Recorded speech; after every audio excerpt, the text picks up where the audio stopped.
Our first lesson in Chapter 8 is going to be on finding factors and the greatest common factor, otherwise known as the GCF. So in your table of contents, there's your date, and we'll get started. Before we start talking about factors of the GCF, we need to know about prime numbers. So here's a definition for your notes just as a reminder. A prime number is a whole number greater than 1 that has exactly two factors, itself and 1. So maybe we should talk about what a factor is. Factors are two numbers that multiply together to equal a number. So for example, let's look at the down here. Are the following numbers prime? Factors of 4 would be 1 and 4, because 1 times 4 equals 4, and also 2 times 2. So those are all factors of 4. Now, is 4 prime? Well, because it has factors more than just 1 in itself, it's got this 2 times 2. That means that 4 is not prime. Is 5 prime? Well, what are the factors of 5? 1 and 5. Any other factors? Nope, because there's nothing else that makes 5 a prime number. Is 12 prime? So basically you're just trying to figure out, are there more factors besides 1 in itself? Well, this one has a few more, doesn't it? 3 and 4, so it's got too many factors, so 12 is not prime. 8, is that prime? You've got 1 and 8. Oh, 2 and 4, so 8 is not prime. Factors of 3, 1 and 3. Anything else? Nope, that's it. So 3 is prime. Now 2, a lot of people think that all prime numbers have to be odd. What are the factors of 2? 1 times 2. Does 2 have any other factors? And because it does not, 2 actually is prime, and what makes 2 special is that 2 is the only even prime number that exists. All right, now we get to do this thing called prime factorization. What we do is we take a number and we break it down into all of its prime factors. So this is going to use a factor tree. Maybe you guys have seen that before. So let me show you how this works. 24, I'm going to break this down into two numbers that multiply to 24. So I might say 2 times 12. Now again, you could have picked 4 and 6 or 8 and 3. It honestly does not matter what you're choosing here. So now I'm going to look at my factors 2 and 12. I want to ask myself if either of these are prime. Because 2 is prime, I'm going to circle it, and that one's done. Now I have to move on to the 12, and I'm going to keep breaking this down until I get prime numbers. So what are factors of 12? Maybe I'll say 3 and 4. 3 times 4. You could have said 2 and 6.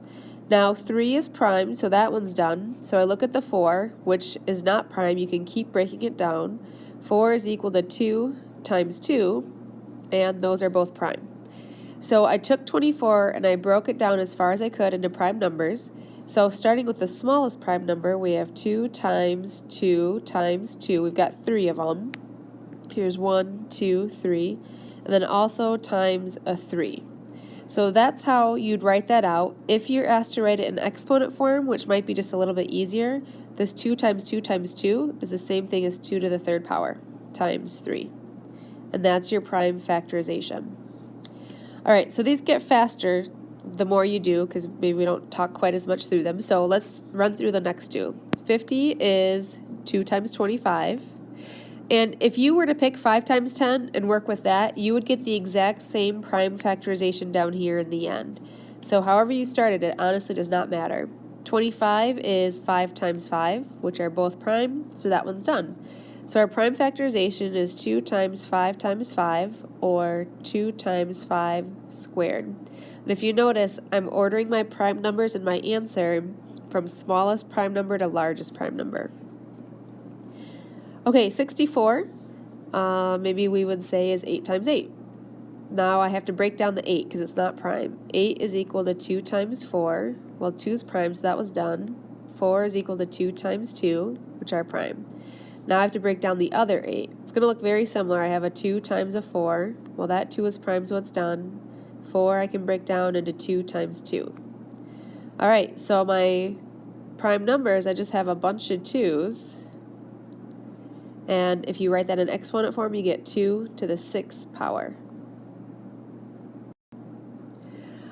All right, listing factors of each number. My advice on this is start with 1 and work your way up. So what multiplies to give me 24? I want to make sure I don't miss any. So 1 times 24, and I also write them out as pairs, 1 and 24.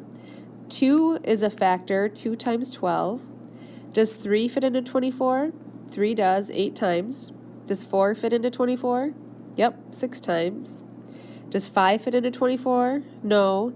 And then the next number I try would be 6, but because I already have 6 over here on the right side and I'm starting to repeat a factor, I know that I'm done and I've hit all of the factors. So those are your factors of 24. Factors of 36, 1 and 36. Is 2 a factor? Yep, with 18. 3 is a factor with 12. 4 and 9. 5, no. 6 times 6. And then I'm repeating my factors, so we're done. So that's how you can find factors. Just do your factor pairs like that.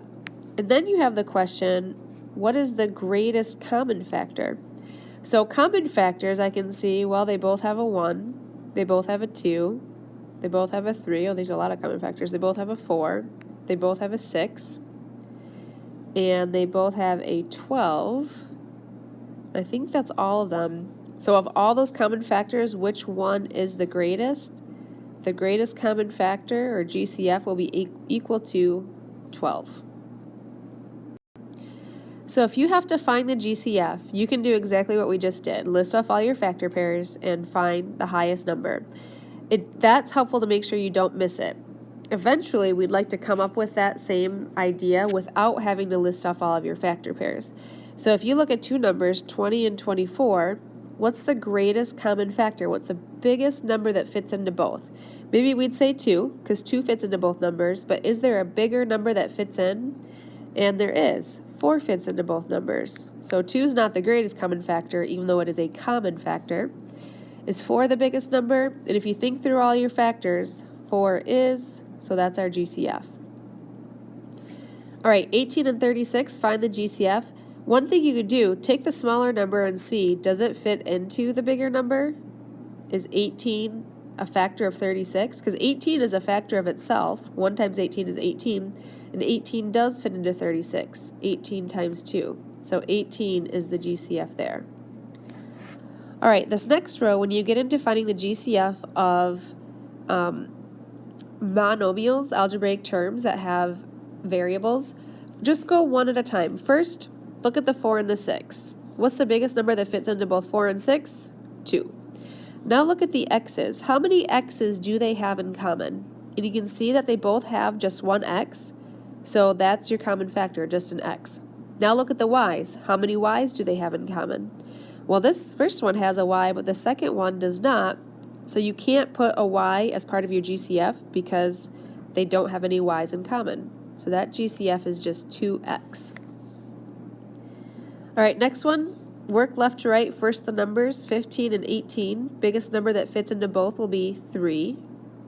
Now look at your x's. You have x cubed and x to the first power. How many x's do they have in common?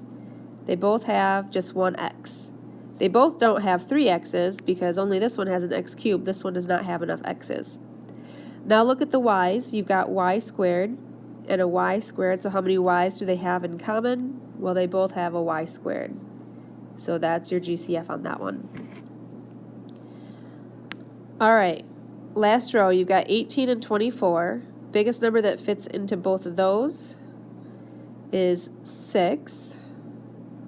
Now look at your m's. M squared and an m to the first power. How many m's do they have in common? They both have one m. You can't put something down here bigger than what they have.